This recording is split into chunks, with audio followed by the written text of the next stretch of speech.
కార్మిక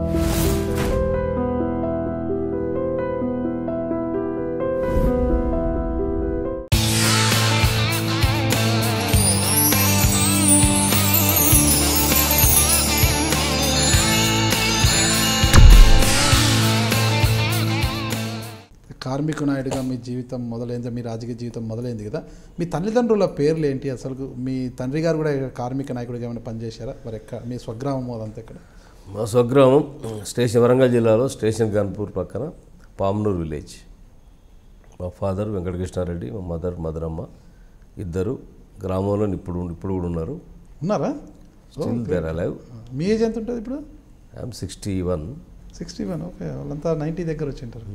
కష్టపడి పని చేసిన వాళ్ళు కనుక వాళ్ళ పని వాళ్ళు చేసుకొని ఊర్లోనే ఉంటారు వాళ్ళు. మీరు ఎప్పుడు పుట్టారు సార్? 1956. 1956. At month of? యాక్చువల్గా బర్త్ అయితే April 22, కానీ యాజ్ పర్ రికార్డ్ ప్రకారం August 12. ఓకే, అప్పుడు వాళ్ళు రాపించింది రికార్డెడ్ కదా, ఇంకా అదే మనం క్యారీ చేస్తాం. ఏం చేస్తారు అమ్మ నాన్నలు? ఇప్పుడు పెద్ద పెద్ద మనుషులు అయి ఉన్నారు. వ్యవసాయమే కదా మాది. అప్పట్లో చిన్నతనం వ్యవసాయం, రాజకీయ పార్టీ కాదు. అసలు మాకు రాజకీయాలతో సంబంధం లేదని చెప్పాను. కేవలం ఎన్ని ఎకరాల భూమి ఉంటుంది సార్? అది 30-40 ఎకరాల భూమితో ఒక మధ్యతరగతి వ్యవసాయ కుటుంబం నుంచి ఏ పంటలు సాగు చేసేవారు? మాది స్టేషన్ గన్పూర్ చెరువు మాకు ఎప్పుడూ రెండేది. వ్యవసాయంలో వరి పంట ఎక్కువ. సో అది పొటెన్షియల్ ఏరియానే.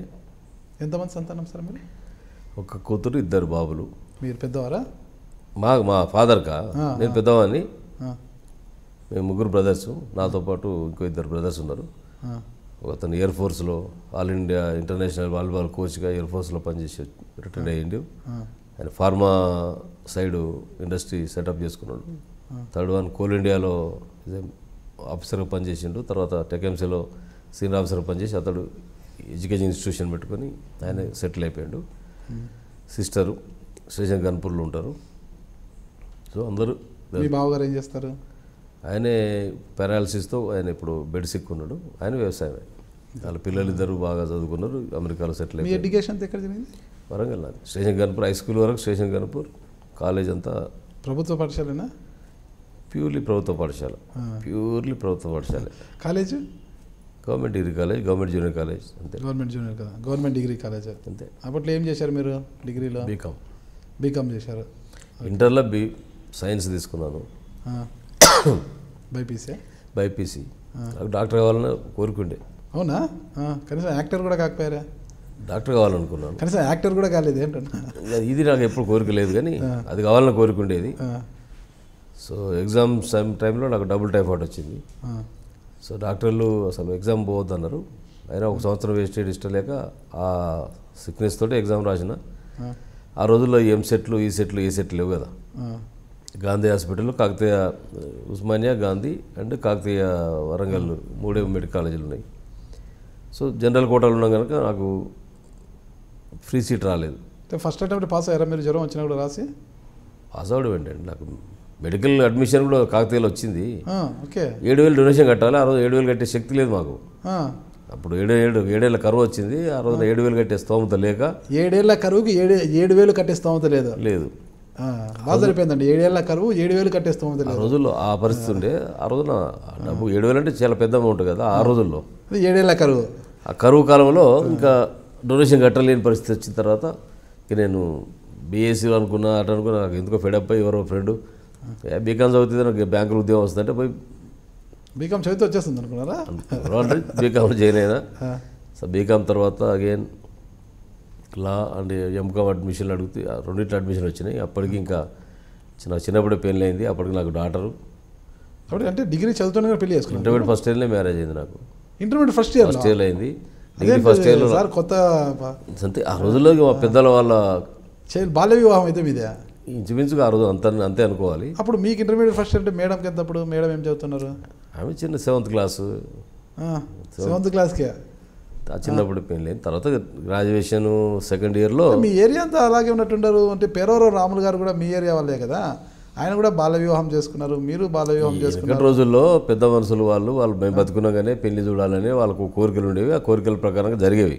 ఈ రోజులలో మనం చెప్పిన మాట వాళ్ళు విన్నారు. ఇంటర్మీడియట్ ఫస్ట్ ఇయర్లో పెళ్లి చేసుకొని మీరు బాగా చదువుకొని పాస్ అయ్యారు. మీరు సంసార బాధ్యత ఇంకా పోస్ట్ గ్రాడ్యుయేషన్ చేసి ఇంకా తర్వాత ఆలోచించేందుకులే అని వీలైతే సింగరేణిలో అయినా ఏదైనా ఉద్యోగం చేద్దామని నా ఎంప్లాయ్మెంట్ కార్డు వరంగల్ నుంచి కన్వీనర్ ట్రాన్స్ఫర్ చేసుకొని ఈవెన్ బదిలీ ఫీలర్ అనేది పనిచేద్దాం అనుకునే డిసిషన్కి వచ్చిన. ఎందుకంటే ఇంకా నేను ఎవరు బర్డెన్ కావద్దని నాకుండే. So because of I'm graduate I'm not eligible for the under mine బదిలీ ఫిల్లర్కు బిలో 10th క్లాస్ వాళ్ళు దానికి ఎలిజిబుల్ అట చెప్పి నా డిగ్రీ సర్టిఫికేట్ తీసేసుకోండి, నాకు కావాలని మీ సర్టిఫికేట్ మీకు సరెండర్ చేస్తా, నాకు ఆ కోటలో ఇవ్వని చెప్తే కూడా నో అన్నారు వాళ్ళు. ఇంకా లాభం లేదు కదా, అవకాశం కూడా రాలే. సరే ఏం చేయాలనుకుని అప్పుడు చిన్నగా కాంట్రాక్ట్ సిస్టంలో వెళ్దామని చిన్నగా అక్కడ నామినేషన్ వర్క్తో స్టార్ట్ చేసి వితిన్ 2-3 yearsలో without solvency I'm eligible for tendering వేయడానికి ఎలిజిబిలిటీ వచ్చింది నాకు. అంటే నాకున్న పర్ఫార్మెన్స్తో నాకు క్వాలిఫికేషన్ ఇచ్చారు. ఆ రోజుల్లో 10-20 లక్షల టెండర్స్తో వర్క్ చేసిన 78, 81 ఆ ప్రాంతంలో. ఆ రోజుల్లో ఇవాళ మనం అనుకున్న లక్షల కోట్ల కాంట్రాక్ట్ చాలామంది 1000-2000తో కూడా వాళ్ళు కాంట్రాక్ట్ సిస్టంలో లేని వాళ్ళు లక్షల కోట్లలో ఉండి ఉండొచ్చు. కొంతమంది జాబ్ చేయలేదు ఎక్కడ కూడా. 82లో అనుకోకుండా ఎంప్లాయ్మెంట్ ద్వారా ఎన్టీపీసీలో వచ్చింది జాబ్, ఇంటర్వ్యూ వచ్చింది, అటెండ్ అయితే జాబ్ వచ్చింది. అప్పటికి నాకు ట్యూటోరియల్ కాలేజ్ ఉంది, స్కూల్ ఉంది, ఎస్విటిసి ట్యూటోరియల్, శ్రీ విద్యా నికేతన స్కూలు, ఇంగ్లీష్ మీడియం. సాయంత్రం ట్యూటోరియల్ చేసి చెప్పేవాడిని నేను. స్కూలు వేరే టీచర్స్ ఉండేవాళ్ళు. నేను ఎప్పుడైతే టీఎన్టీసీ ప్రెసిడెంట్, స్టేట్ ప్రెసిడెంట్ అయిన తర్వాత ఉద్యోగం రాజీనామా చేసిన. జనరల్గా పబ్లిక్ సెక్టర్ ఉద్యోగాన్ని ఎవరు రాజీనామా చేసుకోరు. స్కూలు మా హెడ్ మాస్టర్ రాజీనామా చేశారు మీరు? నేను 86 స్టేట్ ప్రెసిడెంట్ అయిన తర్వాత ఇంకా ఫ్యామిలీతో హైదరాబాద్ షిఫ్ట్ అయిపోయాను. A14 ఓల్డ్ ఎమ్మెల్యే క్వార్టర్స్లో క్వార్టర్ తీసుకొని అక్కడ షిఫ్ట్ అయిపోయి అగైన్ న్యూ లైఫ్ స్టార్ట్ చేసిన అక్కడ. అదంతా అడ్వెంచర్ లైఫే. మేడం దగ్గర ఏ ఊరు? కొప్పూరు, హుజరాబాద్ దగ్గర. ఏం చదివారు మేడము? అంతే 7th, 8th క్లాస్తో చదివించుకోలేదు మీరు మేడం? ఇంకా ఆమె ఏం చదువుకోలేదు. ఇంకా మేము అంతా నేనే స్టూడెంట్, ఇంకా ఆమెను చదివేయాలని ఆలోచన నాకు అప్పుడు ఎక్కడ ఉంటుంది. కానీ సో ఇట్ ఈస్ హ్యాపెండ్. మీకు ఎంతమంది సంతానం? ఒక బిడ్డ, 2 కొడుకులు. ఏం చేస్తారు కొడుకుల పేర్లు? వాసుదేవరెడ్డి, విక్రమ్ రెడ్డి. 2 కూతురు గీతారాణి. వాళ్ళంతా కూతురు వాళ్ళంతా, మా అల్లుడు వాళ్ళంతా యుఎస్లో సెటిల్ అయిపోయారు. ఏం చేస్తారు వాళ్ళు? సాఫ్ట్వేర్ కంపెనీ OTSI అని కన్సల్టింగ్ కంపెనీ, తర్వాత ప్రాజెక్టులు కూడా చేస్తూ. మీ అల్లుడి పేరు? గొంది నరసింహారెడ్డి, ఫ్రమ్ వరంగల్. వరంగల్ నుంచి వెళ్ళి ఆయన. సో ఆయన కష్టపడి ఆయన కూడా CBIT లెక్చరర్ ఉండి ఆ తర్వాత H1 తోటి యూఎస్కి పోయి మళ్ళీ ఓన్ ఎంటర్ప్రెన్యూర్షిప్తో ఆయన ఒక 200 మందికి ఎంప్లాయ్మెంట్ ఇవ్వగలుగుతున్నాడు. ఇవాళ ఒక ఎంప్లాయీకి పోయి ఆయన ఒక 200 మందికి 300 మందికి అమెరికాలో ఎంప్లాయ్మెంట్ ఇవ్వగలుగుతున్నాడు. హైదరాబాద్లో ఒక 200 మందికి ఎంప్లాయ్మెంట్ ఇవ్వగలుగుతున్నాడు. That way I'm happy. కొడుకులు? పెద్ద అబ్బాయి ఈ did is MS in US, తర్వాత ఈ photography and direction and animation. మళ్ళీ అగైన్ అమెరికాలో దాని కోర్సు డిప్లొమా చేసి స్టార్టెడ్ యువా మోషన్. మనం మీరు రీసెంట్ చూసింటారు కావచ్చు, మన ఏంటిది రానా చేసింది. Okay okay.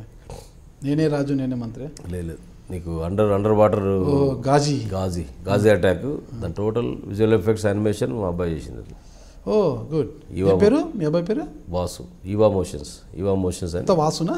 Vasudeva Reddy. Okay. యువా motions అని అందులో వాళ్ళకి ఎక్స్పర్ట్ గాజీ చాలా చేసిండు. అది ఒకటి ఫెమిలియర్ చెప్తున్నా. దాన్ని 100% it is animated and visual effects ఉన్న సినిమా కనుక so that is did. So is in to that. చిన్న అబ్బాయి is did is MBA in US. Is in to వాళ్ళ అంకుల్కు కాలేజెస్ ఉన్నాయి, గ్రూప్ ఆఫ్ కాలేజెస్ వరంగల్లో, అటానమస్ కాలేజెస్ ఉన్నాయి. వాళ్ళకి 2 కూతుళ్ళు.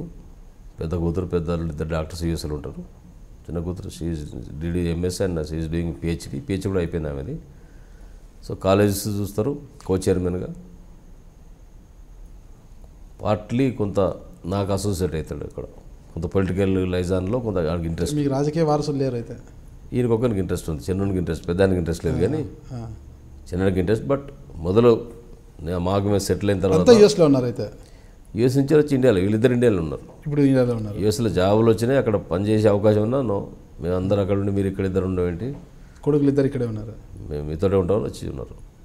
They are also doing their own job. Please subscribe High Dream media